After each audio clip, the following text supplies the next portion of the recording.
Hey guys, I've moved inland. I'm in Bignac in Midwest France. I'm going to go carp fishing, so let's go.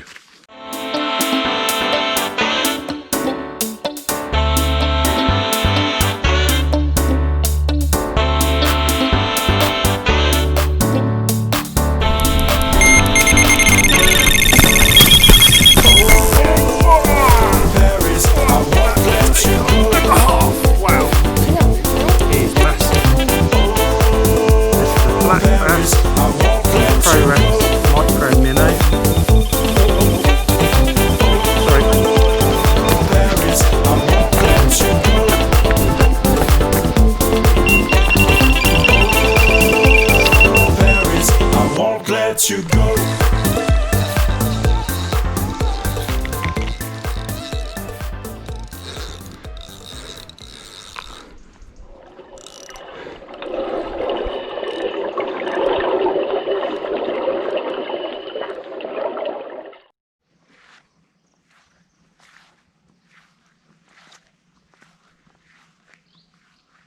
Hey guys, so we've changed the campsite. We've come inland from the Ile de Ré, and we're now in a place called Bignac, which is near Angoulême and Cognac in Midwest France. We're down at a lake. Now this lake, I've fished here twice before and we've camped here before. It's a beautiful lake, as you can see behind me. Not huge, but not small either. And there is a small head of very big carp in here. I caught one last year and it was 45 pounds. In fact, I caught it from that tree just overhanging over there. There's also black bass in here, there's pike, there's bream. So I'm going to go and see if I can catch a carp. Now, it took me quite a long time to get one last time, so I'm under no illusions this isn't an easy water. And that's partly down to the fact that it's very hot at the moment, and then also partly down to the fact that it's only original carp in here, so the head of fish in here isn't huge. I'm just using one rod this time. I lost a fish underneath the tips of my rods last time because I had too many rods out and I don't think I need so many, so I'm just going to fish one. I'm using Innovate baits and I'm using Cream Cruncher. That's what caught me the last fish, and they're brilliant boilies, so I'm really keen on those. This is my setup. So I'm using an 8000 Shimano Bait Runner 8000D. I'm using a chub. I've forgotten the name of these rods actually. They're really nice, a chub rod. And this is my setup. So I'm using a pop-up, then I'm using some sort of, I can't remember, some kind of corder line along here, end trap I think it is. I'm using tungsten beads, a bit of tungsten to weigh it down, some tungsten bits along here and tungsten anti-tangle tubing, and that's just to pin it all down onto the bottom. And the idea is just very light, easy setup. I don't want to be fighting against the lead. I don't have any quick release leads here with me, so I'm only fishing in the margins, and hopefully we'll catch a carp. I'd love to catch one of the carp here. They're absolutely pristine. Okay, let's go. So this is my carp rig. I'm using tungsten sleeve at the back to weigh it down. I've got a little bit of heavy metal tungsten there and a tungsten bead there to weigh it down, and then I'm using a quarter chod rig at the end, and that'll be the pop-up section. So first of all, get a little bit of line and pass it through the loop, the little ring, and this is what you'll use to secure your boilie. What I took was a little bit of end trap, took some of the coating off it and just chopped a little section. That works really well. There you can see it. Now get your pop-up boilie. I'm using a 14mm Innovate Baits Cream Cruncher boilie.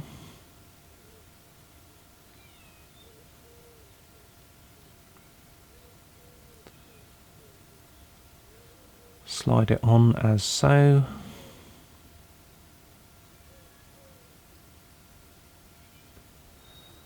Now we need to trim down the tag end. Make sure you use sharp scissors, unlike myself, otherwise this happens.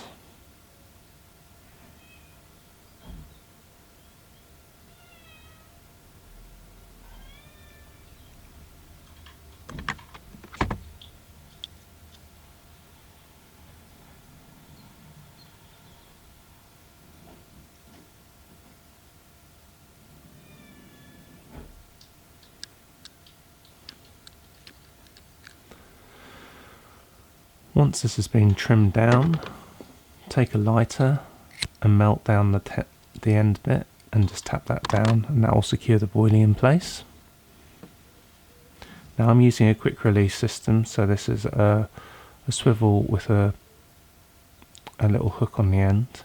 Hook it on like that, and then you can feed the tungsten tubing, anti-tangle tubing, back over the top.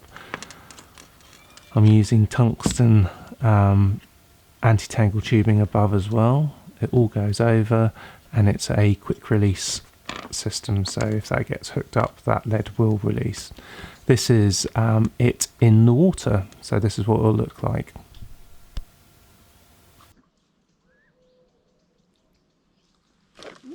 Hey guys, well look at that. There's a bass. This is a black bass on the Pro-Rex Micro Minnow. Oh. Sorry. I got the black.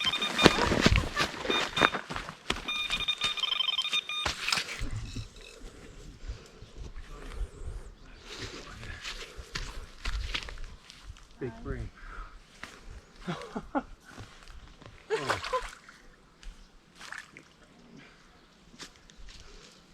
We managed to. Right. Now. Hey guys, okay, so we just caught this bream on a boilie. He's probably about 2.5 pounds, maybe 2 pounds. I thought it was a carp, but I'll still take it. What a lovely bream. Let's put him back.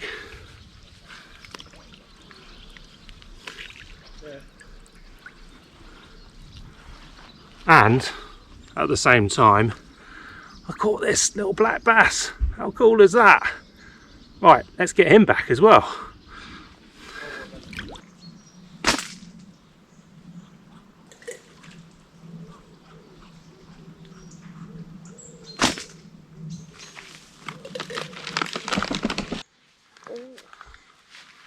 Here we go guys, so we caught another bream.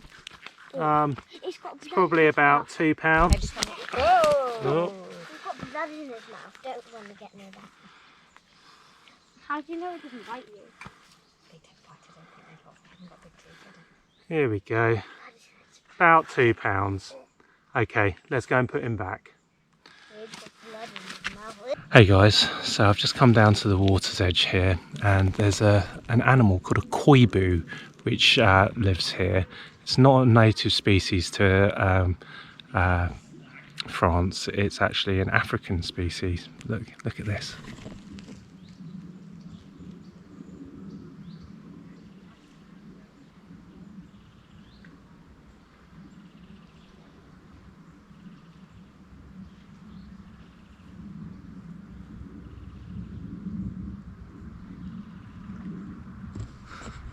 Beautiful. It's like an otter. Yeah, they're classed as a sort of rodent, you know, vermin around here, and you're supposed to kill them apparently, but I don't think why anybody would want to kill an animal like that is beyond me. Absolutely amazing looking thing.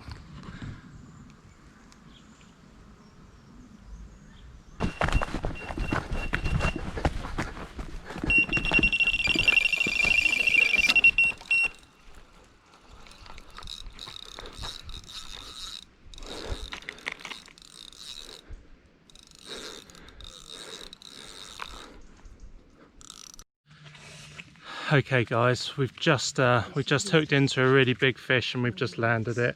It's a big common. I've been just fishing underneath a tree.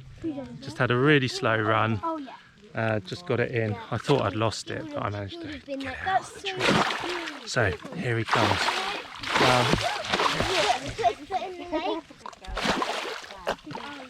He is huge. I think he's the biggest carp I've ever caught. Here we go. Look at the size of this. This is by far the biggest common carp I've ever caught. I think he's probably about 40 pounds plus. He could be even bigger than that. I don't have scales. Look at that. That is a pristine carp. Look at him. What a beauty. Right, let's get him back. This was caught on, what are they called? Innovate baits. This is a cream cruncher. Okay, come and touch it quickly if you want to. Ooh, it's so slimy. It's so slimy. Feel it?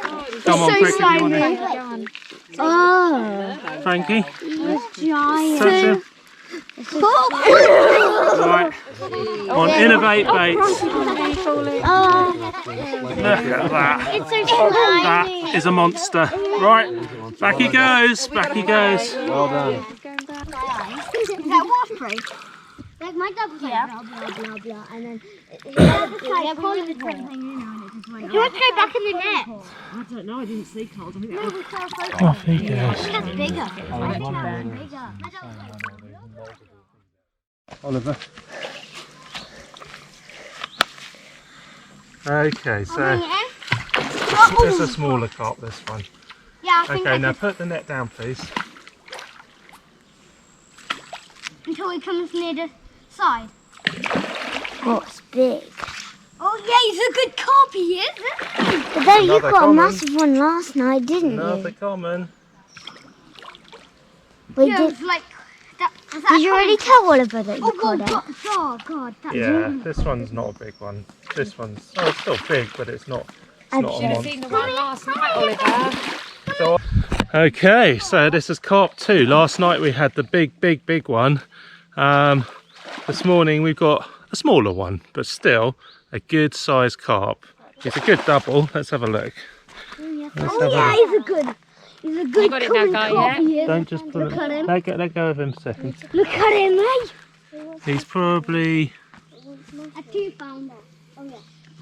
yeah, he's not massive. He's probably about sort of like 12, 13 pounds, I'd say. Still absolutely pristine carp. This carp may well have never been caught before. You know, these are, I saw something bubbling around over beside the corner, so that's exactly where I had that big mirror that big common last night. Again, just a single pop up, 14 mil, size 6 hook, and yeah, that was it. Right, let's get him out. Let's have a little look. Oh, this is a little baby from here. This one, he's probably about sort of 12, 13 pounds. This is by far the smallest carp I've ever seen in here, but absolutely beautiful, fin perfect. Look at that. Really beautiful fish. Really powerful as well. Right, let's get him back. Was he going to be a bit too heavy for me?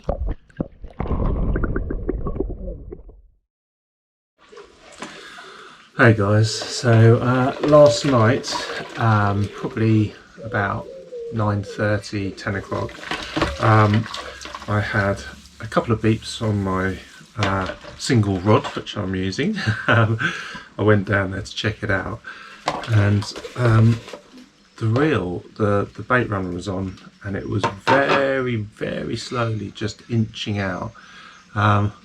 So I assumed I had a fish. So I picked up the rod, struck into it, completely solid. I was locked up to basically an overhanging tree, but I could feel it. I could feel the fish as well. So I kept on reeling, and I put a lot of pressure on it. I mean, I must have come very close to snapping off, to be honest. But then it came out, broke free, and the fish was on, and I with a branch. So I brought it in, and admittedly I'm only using 12-pound lines, so I had to be really careful. Got it to the net, absolute monster.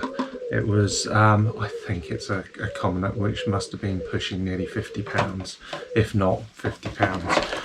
It's the biggest carp I've ever seen. Luckily, it's extremely shallow where I'm fishing. That fish had no leverage over me, because I think in deeper water I would have really struggled. And got him in the net after probably about a 5-minute fight.